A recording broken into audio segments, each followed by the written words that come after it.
I never expected this life-changing book would teach me the art of letting go. I will never forget the day everything fell apart. I stood in my cramped apartment, the smell of burnt toast still lingering in the air. My hands trembled as I clutched the book, its pages worn and frayed, filled with scribbles and tears. My heart raced with anticipation. This book was supposed to be my salvation, a key to a door I couldn't see. The clock ticked loudly, each second a reminder of my impending doom. I had just lost my job. The cold office walls echoed with my last day's laughter, but now they felt like chains binding me. I felt suffocated. How could I breathe when the walls were closing in? My family thought I was strong. They didn't see the cracks in my facade. My mother's voice rang in my head, her faith in me unyielding.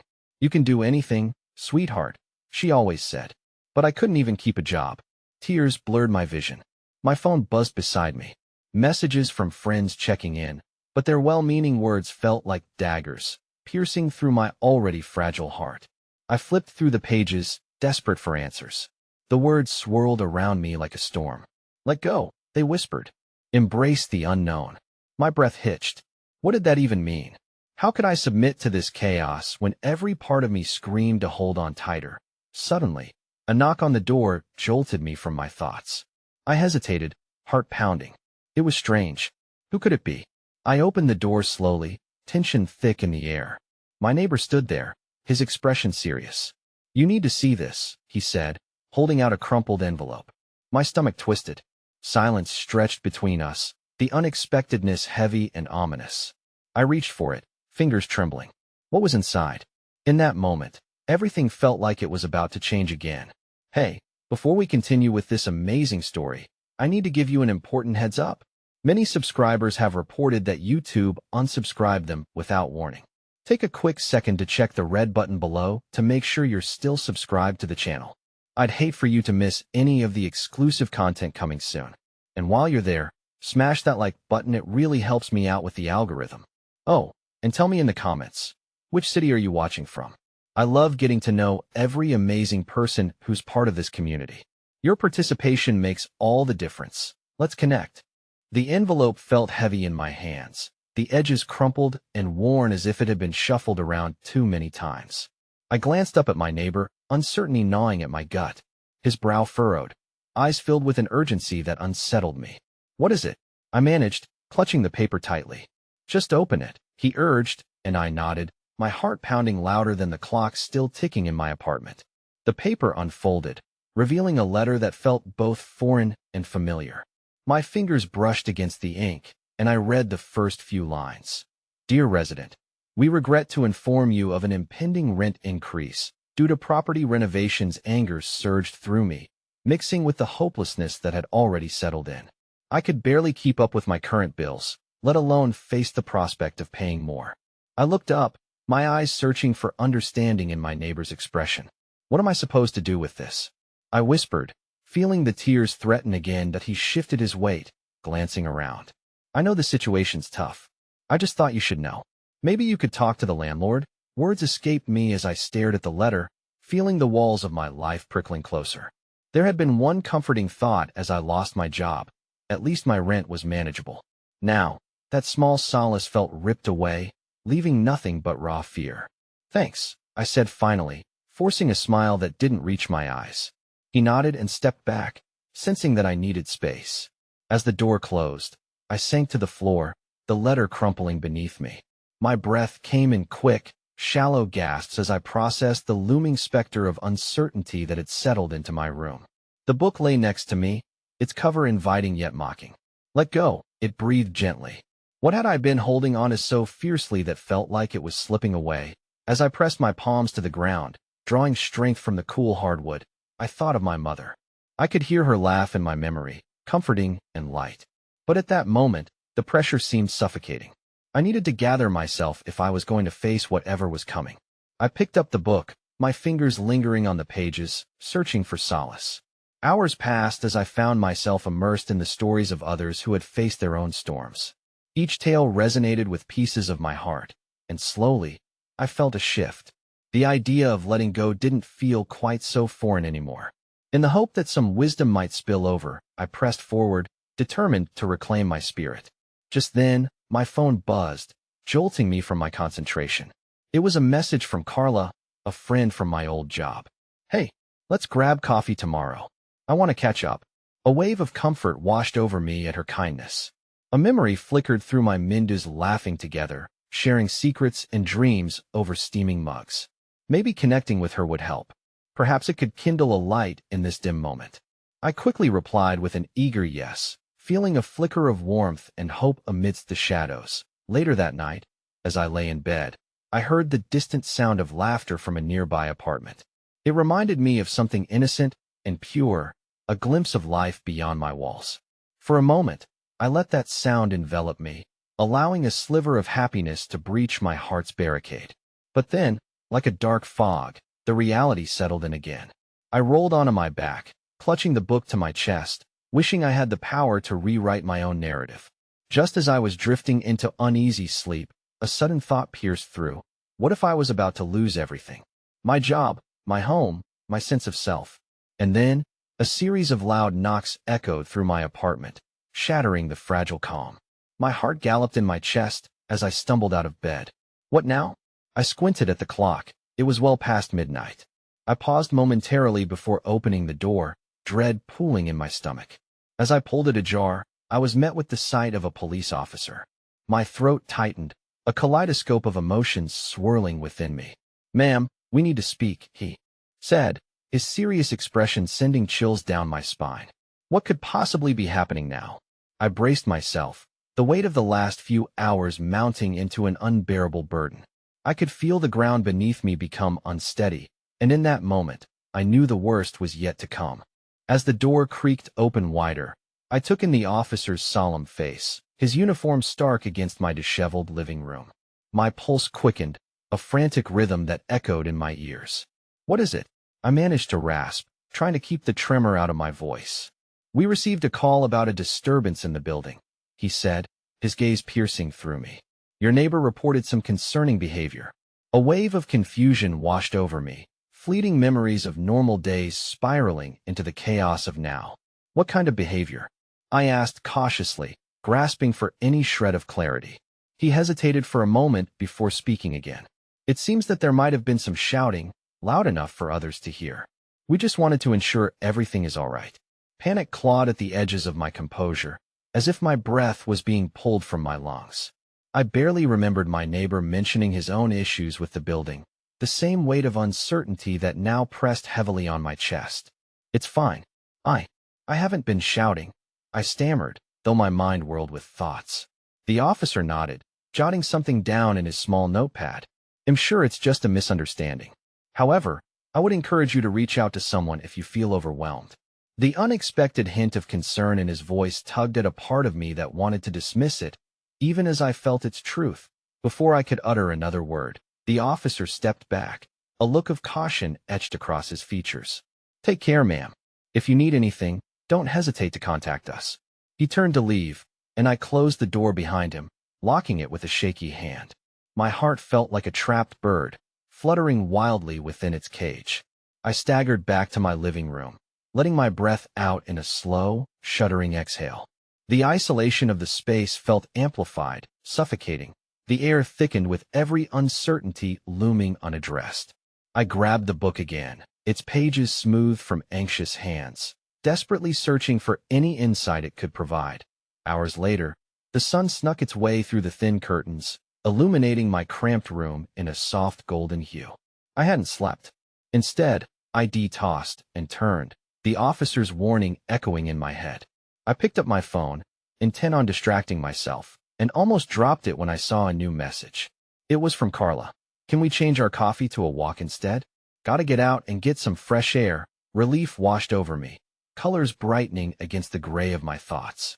Having a friend by my side might tether me to warmth amidst the uncertainty. Absolutely. I could use the fresh air. I quickly typed back, my fingers shaking with a mix of anticipation and anxiety. Meeting at the park felt like a lifeline, and as I stepped outside, the crisp air embraced me, a gentle reminder of life beyond the confines of worry. I spotted Carla sitting on a bench, her bright smile like a beacon against the gathering clouds. "Hey, you look like you need this," she said, sliding over a steaming cup of coffee. The familiar aroma swirled around me, transporting me momentarily to better days. "Thanks," I said, my heart swelling with gratitude.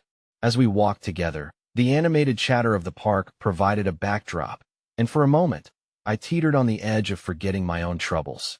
Carla shared stories of her new job, and with each laugh, a little of my burden felt lifted.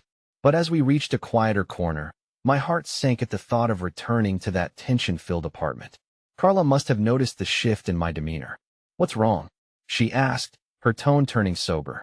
I hesitated, the weight of my worries pressing heavily on my tongue. In a flash, I pictured the crumpled letter lying on my kitchen table, the officer's concerned words lingering like a dark cloud. Things have been hard lately. My job, the rent increase. My voice trailed off, the vulnerability stinging as I let my guard down. Carla took a moment before responding. "You know I'm here for you, right? You don't have to go through this alone. We can figure it out together." In that instant, something untethered inside me, a warmth spreading across the chill of anxiety. I managed to smile, bolstered by her kindness. "I really appreciate it."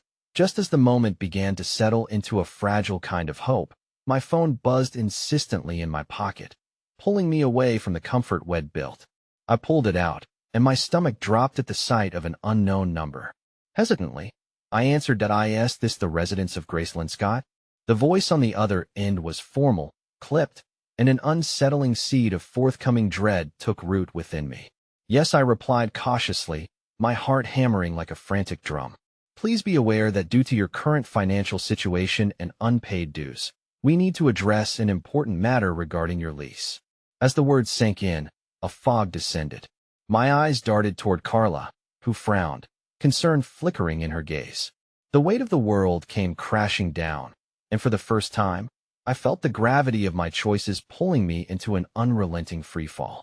"Wait, please," I barely managed. "Can we discuss this?" But the synthesized response continued droning on in the background, drowning out all hope and light, leaving me to grapple with the storm brewing anew.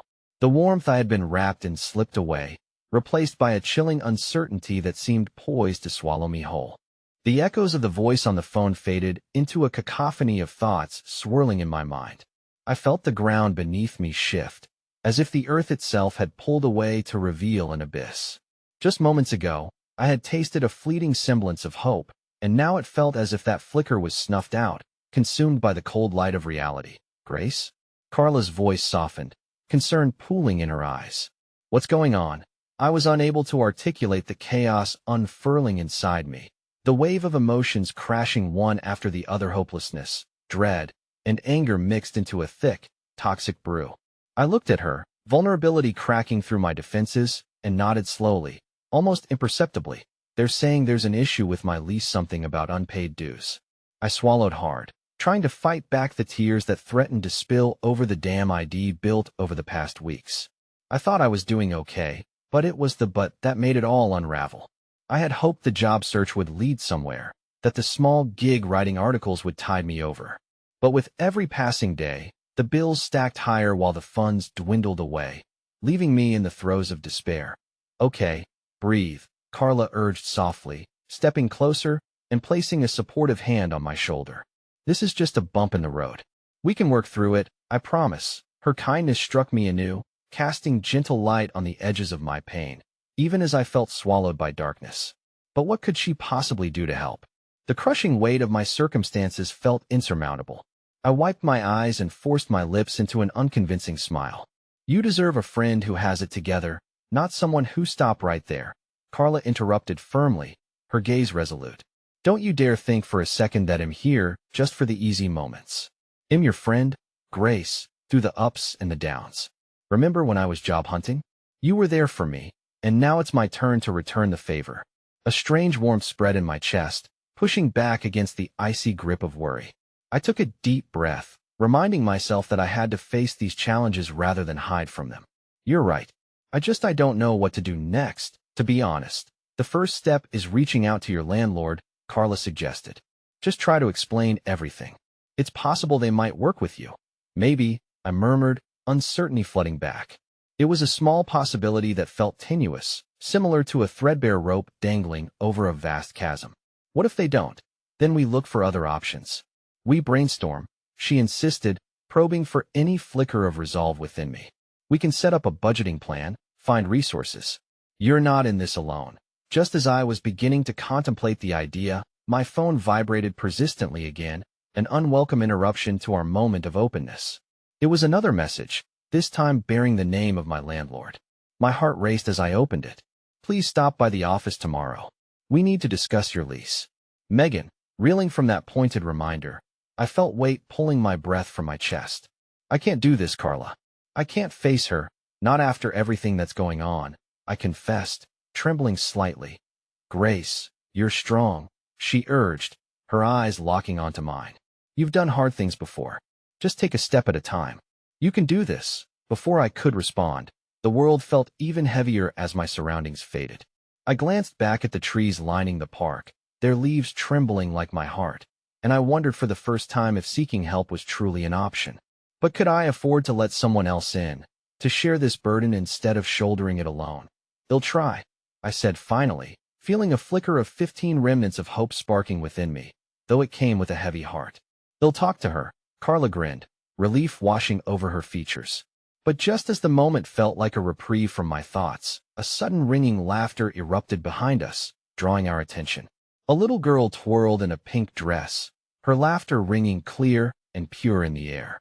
The innocence of her joy wrapped around me like a soft blanket, distracting me just enough to ignite curiosity about life beyond my worries. As I watched her dance, exuberance lighting her expression, I found myself grappling with conflicting emotions, beauty intermingled with the bleakness I had been lost in for far too long. As the laughter faded and a glint of sunlight caught my eye, a realization struck. Perhaps it was time to let go of the need for perfect control, to acknowledge that life was inherently capricious and that my struggles didn't solely define me. But would I have the courage to let go, to trust that even amid the turmoil, kindness and beauty could still flourish? Just remember, I'm just a message away, Carla said softly, her presence my tether as we began to walk back toward the main path.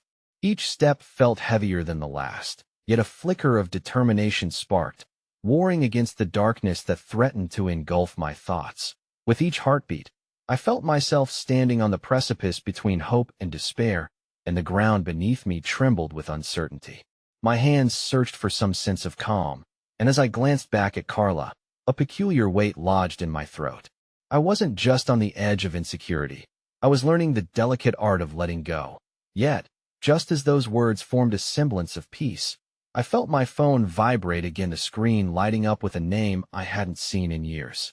My breath caught as I realized who it was. The walls that had begun to steady me started tumbling again, and in that moment, I recognized that everything had shifted once more. The vibrations of my phone echoed in my mind, the name glaring up at me like a beacon warning of a storm. Jordan, the very name that conjured memories both sweet and bitter, a reminder of days where laughter felt abundant and the weight of the world seemed distant. Grace, Carla's voice brought me back, her concern etching deeper lines across her brow. Are you okay? No, I was not okay. 1,000 thoughts raced through my head, tangled in the memories that surged forth at the sight of that name. We hadn't spoken in years, not since secrets had unfurled like unwanted petals, laying bare the fractures between us and ultimately tearing us apart. But why now? Why, after all this time, did he choose this moment to reach out? It's Jordan, I stammered, trying to maintain the fragile grasp I had on composed breaths. I think he wants to talk. Carla's grip on my arm tightened, a tangible rope pulling me back into the moment. Grace, you don't have to answer if you're not ready. But what if this derailment was what I needed? The hope for resolution that had eluded us for so long seeped into my mind like light into a darkened room. Alternatively, was it simply a cruel jest of fate, timing this revelation to amplify my turmoil? Maybe he's changed, Carla suggested delicately, awareness dawning in her eyes. People can surprise you, sometimes in good ways that I in good ways. I glanced at the message, its contents blurring as I felt the swell of anxiety rise within me, nearly choking out that small flicker of hope I had grasped onto earlier. How could I ever trust the boy who had once laughed on my mother's porch, his eyes alight with dreams, only to leave me stranded, battling waves of loneliness? The message read, "Hey Grace, I know it's been a while. Can we talk? I've been thinking a lot about us." There it was, a simple inquiry bleeding with implications. The untying of a knot ID bound tightly in my chest, swearing to never untangle it. "What are you thinking?" Carla coaxed gently, sensing the swell of emotions at the surface of my insecurities that I wish things had ended differently. I whispered, tracing my fingers over the screen. "But I'm not sure I can trust him again, that I can't make that choice for you. But I'm here to help you process whatever comes next," she affirmed, seamlessly weaving her support into the fabric of my doubt. I took a moment, my heart pounding like a drum in my chest, the past flaring sharply in my mind's eye. Jordan's laughter, the tenderness in his embrace, the way he made everything seem possible until it all came crumbling down. Then, a new realization slipped in. The past did not solely belong to him. It was mine, too. I had filled those brittle years with my own growth, lessons learned in solitude. It was a time that sculpted me, that led me to where I stood now, on the brink of grasping hope again. "Do it," Carla urged, nudging me gently toward the precipice. "Reply. See where it leads you." With trembling fingers, I crafted a simple response. "What do you want to talk about?" As the message sent, I felt a strange mixture of fear and liberation. What if this reconnected thread spun out into hope? Or what if it tangled into deeper despair? Moments ticked by, and I could feel the chasm between security and uncertainty widen, threatening to swallow me whole again. Finally, my phone erupted with a reply, and I braced myself. "I want to apologize. I made a terrible mistake, and I'd like to make things right." The words hung heavy in the air, settling into the quiet that enveloped us. I could see the weight of this decision reflected in Carla's eyes, uncertainty mirrored in her expression. This was not merely a conversation. It unleashed a storm of emotions both treasured and haunted. "Grace, how do you feel?" she prompted gently, keeping me anchored in the present even as a tempest raged within. "I feel scared," I admitted, weaving raw honesty into the fabric of my thoughts even as budding desire flitted at the edges of me. Because what if he's telling the truth, and I refuse to let him in again? What if I deny him a chance to right the wrongs? And what if it's just another lie? She countered softly. Glimmers of hope felt dangerous, illusionary. But within that danger, there was also renewal, a chance for healing. I had worked hard to create the boundaries of a life without him, and now, in this moment, those boundaries were being tested. As my heart drummed a counter-rhythm to my thoughts. The world around us sharpened, the rustling leaves whispered truths, the sun dipped lower in the sky, casting our shadows long as if reaching for something just beyond our grasp. "Do I take the leap, Carla?" My voice quavered on the edge of possibility, fighting the desire to retract and cocoon into safety. Her warm gaze met mine, steadfast. "You don't have to figure it all out now. Just take the next step, whatever that looks like for you." With those words hanging in the air, the phone buzzed again, drawing my attention. My heart raced, dread and anticipation colliding wildly as I understood it could be him again. Perhaps my answer awaited just one click away. Taking a deep breath, I opened the message, the very existence of this choice sprawling endlessly before me. But as I read those new words, everything within me suddenly halted. "Going to New York next week. He'll be right by you when I'm there." The shock paralyzed me. Knowing he would be in the same city rattled the core of my newfound calm. I had not anticipated this twist. Just when the threads seemed to weave together, new knots formed in my heart, tightening and loosening all at once. Once again, I stood at the edge of the familiar abyss, wondering if I truly had the courage to leap into the unknown and what awaited me on the other side. The darkness encroached as shadows stretched across the room, uncertainty coiling tight around my chest. I stared at Jordan's message, the contents swirling about in my mind like autumn leaves. The endless possibilities seemed to spin into an unbearable carousel of emotion. New York, his city of dreams, and the one where I had learned to rebuild my own shattered aspirations. But his presence there only deepened that chasm of hesitation. "What is it, Grace?" Carla's voice cut through the silence, her brows knitting in concern as she shifted slightly, piercing my bubble of anxiety. "He's coming to New York next week," I whispered, the very words tasting bitter on my tongue. It felt like a deliberate twist of fate, one that had set the stage for a confrontation I hadn't prepared myself for. A knowing look crossed Carla's face. You were considering reaching out again anyway, weren't you? This might be your chance, or my trap. The words came out harsher than I intended, the edges of my fear fraying and unraveling. What if he arrived, charming as ever, only to break my heart again? My heart weighed with memories that glossed over his mistakes, rendering me defenseless against his silver tongue. Grace, you deserve clarity. If you don't face this head-on, that unanswered question will haunt you. Carla's voice softened, her fingers brushing mine in a show of warmth. You've come so far. The flicker of doubt dimmed under the glow of her faith in me. What if I fail? What if I fall for him again, just to find out nothing has changed? Failure is part of living, she replied, her expression steady and encouraging. But you also have to chase what feels right for you. You can't ignore your own happiness just because you're afraid to get hurt. I inhaled sharply, trying to piece together the torn remnants of my courage. Each word passed through the sieve of my doubt, filling me with a kind of resolve I thought long extinguished. The hour dimmed into dusk as we set off on our walk, Carla keeping pace beside me while I wrestled with my chaotic thoughts. A crisp autumn breeze brushed against my skin, sending a shiver racing down my spine. The air was charged with transformation. I could sense the universe waiting, poised to witness my next move. As we strolled down the tree-lined street, pockets of laughter and chatter surrounded us, the sound of life teeming with both joy and heartbreak. It urged me to reflect on my own unfolding narrative, and amid faded memories, hope flickered again. This time, not of Jordan, but of me. Maybe I can meet him, I finally declared, the decision sparking within me like a long-dormant ember igniting. If I see him again, I'll know if he's truly changed. I need to figure it out, for my own peace. Yes. Carla cheered, her face lighting up with encouragement. Just remember to stay true to yourself, no matter where the conversation leads. You have strength now that you didn't before. I smiled in response, feeling that warm pulse of empowerment coursing through me. But despite the newfound excitement, fierce apprehension waited on the periphery, threading through my anticipation.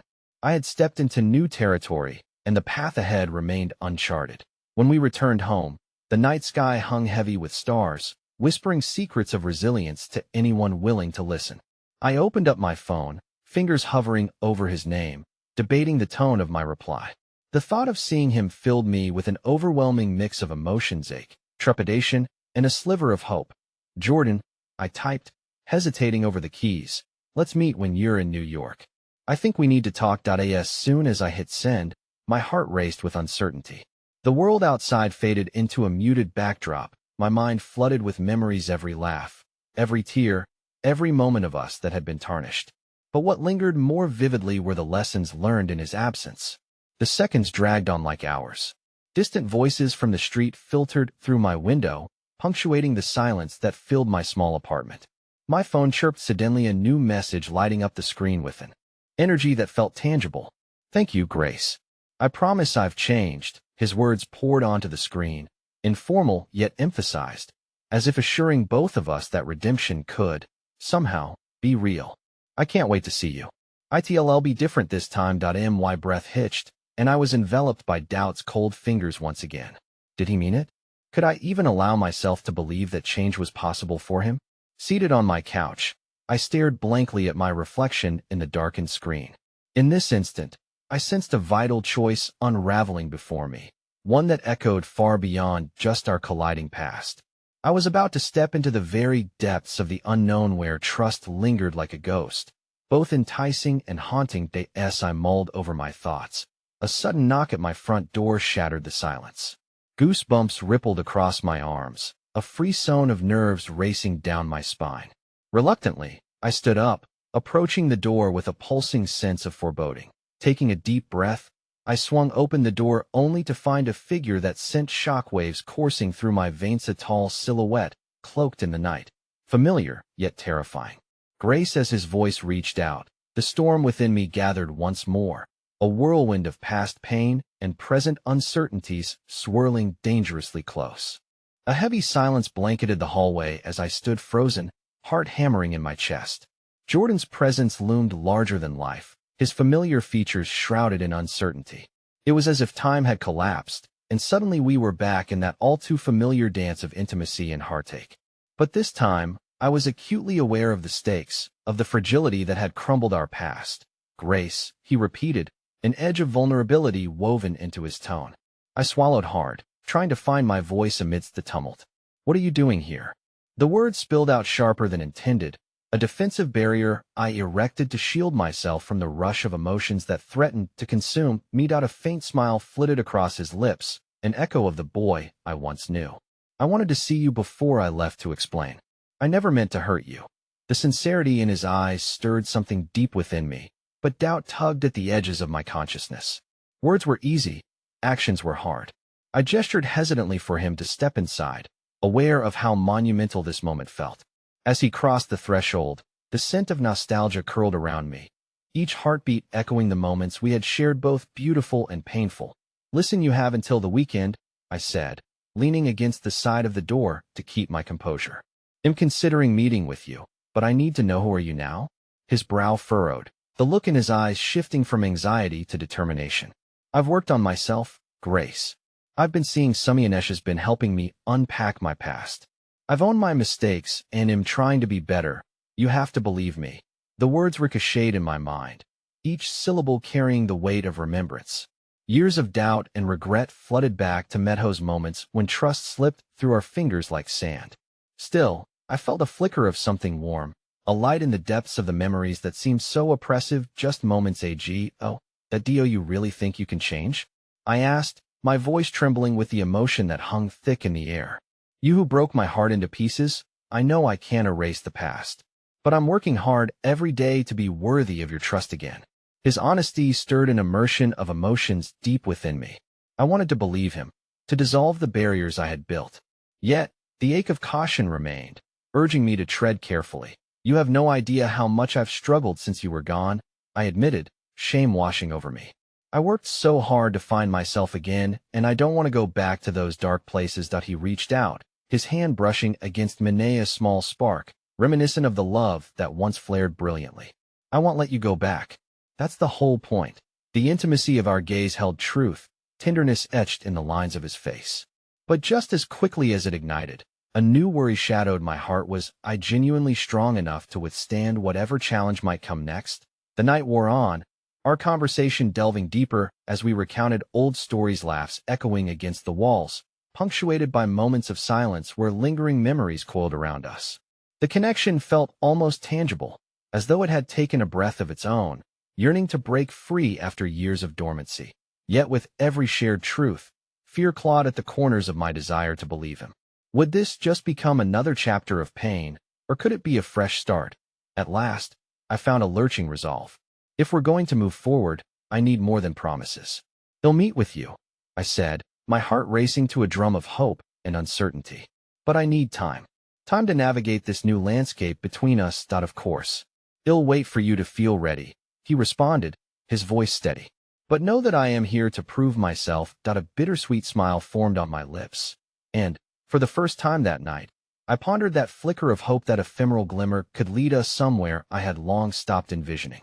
Maybe the journey I sought wasn't about fully forgetting the past, but learning to redefine it. As we shared one last lingering glance, an unexpected sound pulled me back to realize. A frantic knock echoed down the hallway, cutting through our fragile exchange like a knife.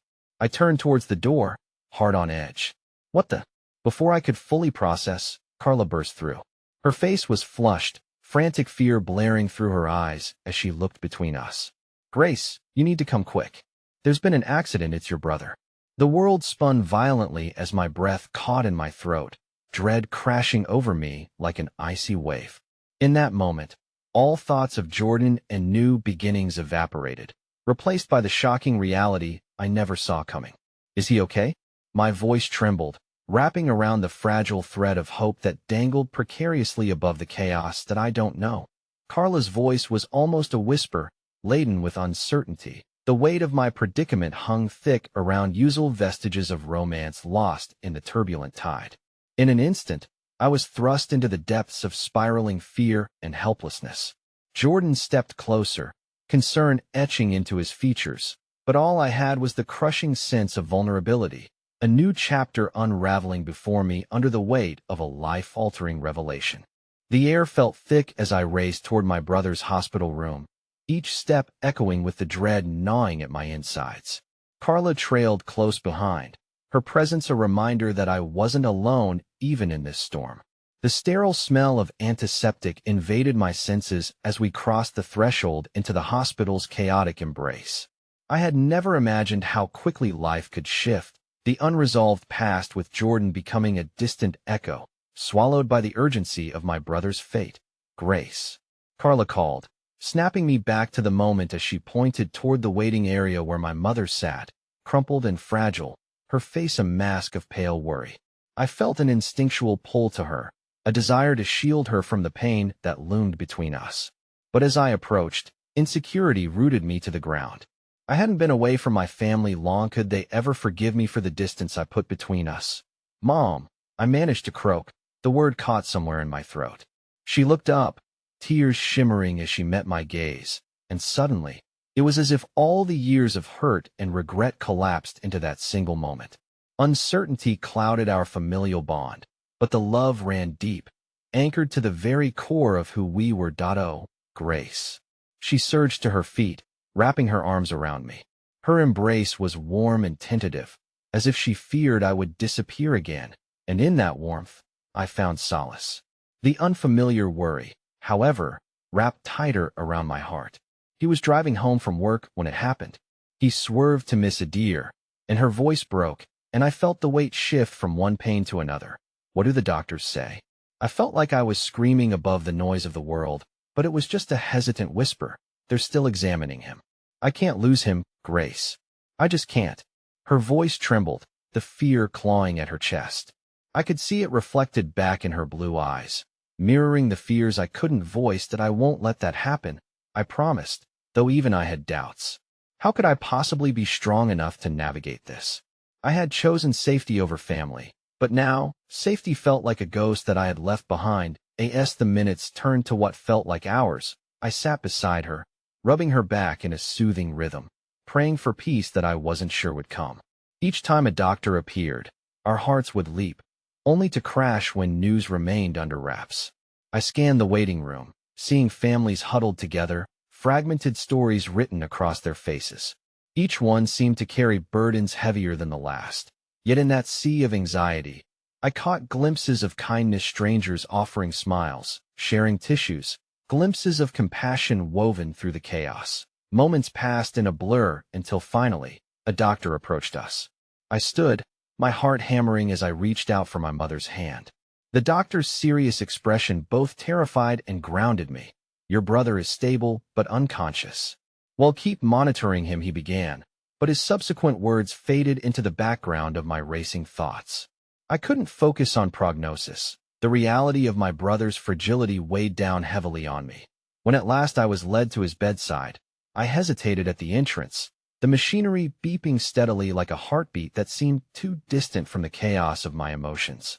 He lay there, so impossibly still, the boyish features I loved so deeply now marred by the shadows of pain and uncertainty. "Hey, Danny," I murmured, choking on my own fear as I pulled a chair beside him. "It's Grace. I'm here." Though he couldn't hear me, I needed to speak, to fill the silence with my memories of him, conjuring laughter and joy from the depths of our shared childhood. I told him stories of the silly moments, the times we fought over trivial things, and the times I failed to show up for him. My voice cracked under the weight of regret, each confession drawing tears that fell, pooling on the sheets. A while later, the door creaked open, and Jordan appeared. I could hardly process him being there, but even amid the storm, I absorbed his kindness like a lifeline. He glanced at my brother, then turned to me, his gaze softening. "I came as soon as I heard. How can I help?" I met his eyes, feeling the familiar surge of warmth despite the tumult. "Stay," I whispered, unsure of what that meant for us, but desperate for connection in this fragile moment. Despite the unraveling of my past, here was a flicker of comfort in the shared humanity of tragedy. Maybe Jordan could offer more than a reminder of my heartache. He quietly nodded and settled into the corner, watching over me as I navigated the throes of worry. And yet, The presence of my brother's unconscious form within the room felt like a pause, a ripple in the universe that suggested a shift. Our collective heartbeats intertwined somehow, echoing through the stillness. Just then, I noticed a flicker of movement on his monitor, a tiny blip of an alert, a sign of life amongst my thoughts' tempest. My heart seized, and I leaned forward, desperate. "Danny, can you hear me?" A moment of silence hung, heavy against my chest. Then his eyelids fluttered. "Danny," I gasped, barely able to breathe as my brother's eyes slowly opened. But then, even more disheartening, recognition flickered in those weary Aisa connection that was not just to me, but something deeper, something historical and aching. "Grace?" His voice emerged as a hoarse whisper, but it felt like the most powerful thing I'd ever heard. My heart raced with hope, battling the shadows that threatened to creep back in. And then, just when relief felt tangible, realization washed over his features. I remember the accident. The admission struck with unforeseen weight, and suddenly the fear for his well-being morphed into something darker and unyielding dread at what he remembered from that moment. The room grew heavier as I felt the air shift, a new kind of tension wrapping around us, leaving the fragile connection we explored moments ago with Jordan hanging in the balance. "Danny, the important thing is you're here now. We can talk about it later," I urged, pushing my own feelings aside. But behind my brave facade, I was coiled with apprehension. What had his memory dredged up, and what would it mean for us moving forward? As Jordan stepped forward, his presence a silent determination beside me, I knew that this was only the beginning of the tumultuous journey ahead. My brother's return marked the dawn of a new chapter, my hope for healing and reunion now laced with anxiety for the road yet to come. The fragile threads of our lives held together in an intricate weave nearly undone. With time moving in slow motion, the room felt suffocating as I locked eyes with Danny, each heartbeat a reminder of the weight of his revelation. His voice, although weak, cut through the haze that had enveloped us. "Grace, I remember everything."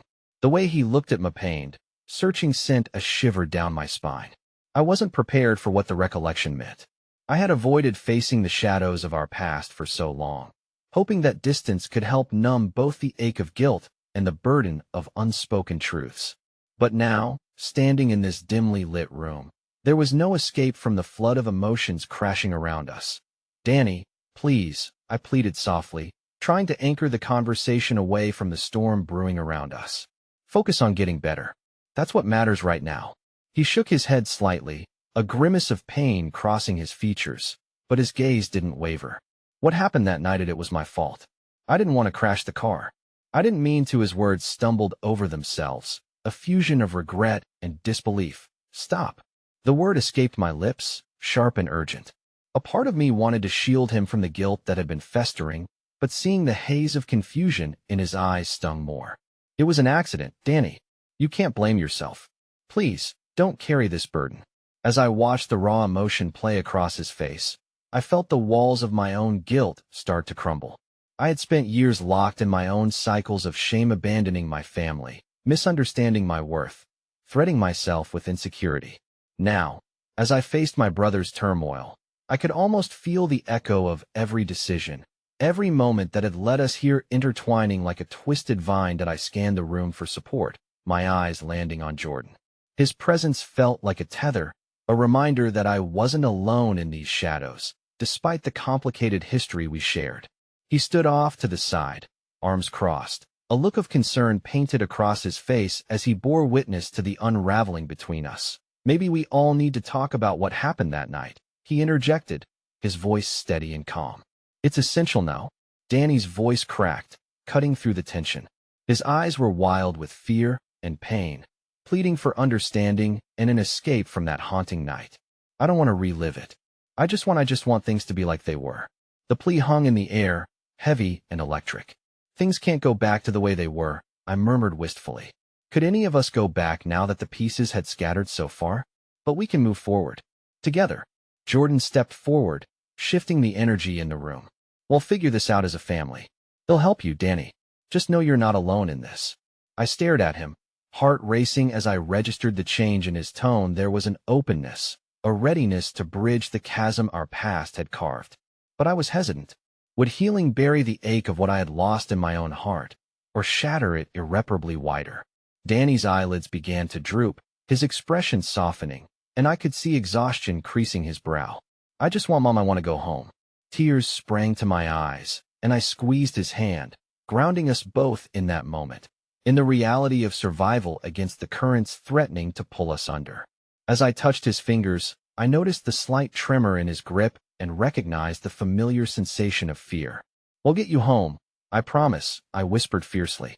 In that instant, the world felt impossibly fragile, a tapestry of hope and despair woven tightly together, and we were standing on the edge, both trembling and united in our shared scars. I wondered if hope could triumph over the impending storm or if we were merely delaying the inevitable crash coming for us.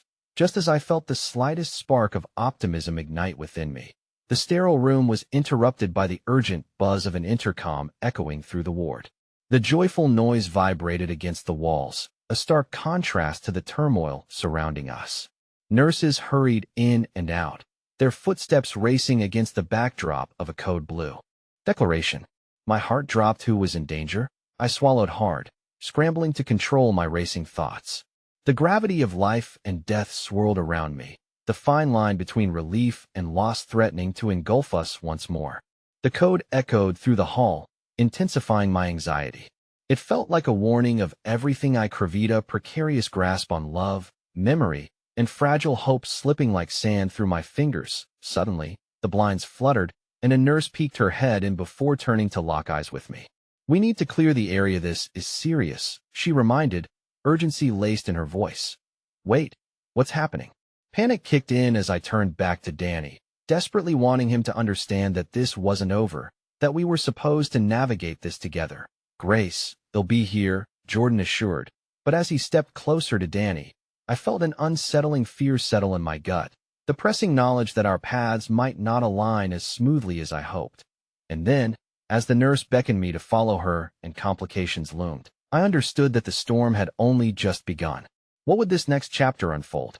Would we emerge together, or would the very fabric of our relationship be ripped anew, leaving us to confront the repercussions of all that remained unspoken? As the door closed behind me, I knew whatever awaited was inevitable. The truth threatened to surface like hot lava, eager to consume everything we once held dear. I don't remember how long they kept me in that cold waiting room. Time stretched infinitely in that sterile space, echoing my frayed nerves with each clock tick. My heart raced as reality settled. I could lose Danny, my brother, my anchor in this tumultuous sea of life. All the moments we had left unsaid swirled around me, crashing into each other like waves on a stormy shore. When they finally allowed us back in, the air felt charged, heavy with tension. I walked slowly to his bedside, my breath hitching as I took in his frail figure, the sight tethering me to the present, but also ripping at the seams of my soul. He lay there, surrounded by beeping machines and medical staff, both alive and suspended in an unknown limbo. I took a deep breath, reminded of the stories I'd shared with him only moments before. Wishing I had more to say as I tentatively grasped his hand, something shifted within me. For the first time, I truly understood the fragility of life, the cruel, beautiful might of hope woven through despair, and the connection I shared with him.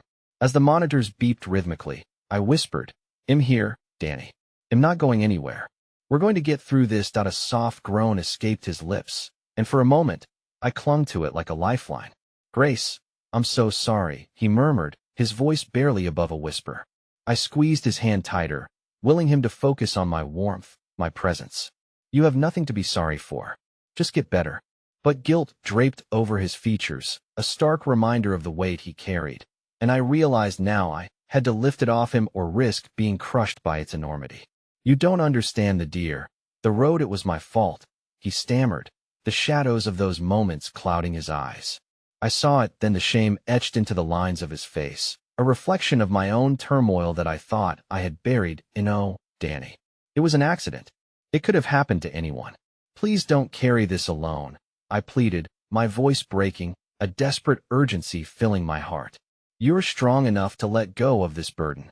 Tears brimmed in his eyes, and I wished I could absorb his pain, somehow rebuild the bridges that had burned in our past. But I realized now that healing didn't mean forgetting. It meant allowing the light in while also acknowledging the darkness. Just then, the sound of footsteps echoed down the hall, breaking through our heavy silence. I turned to see Jordan, concern etched into his features as he stepped into the room.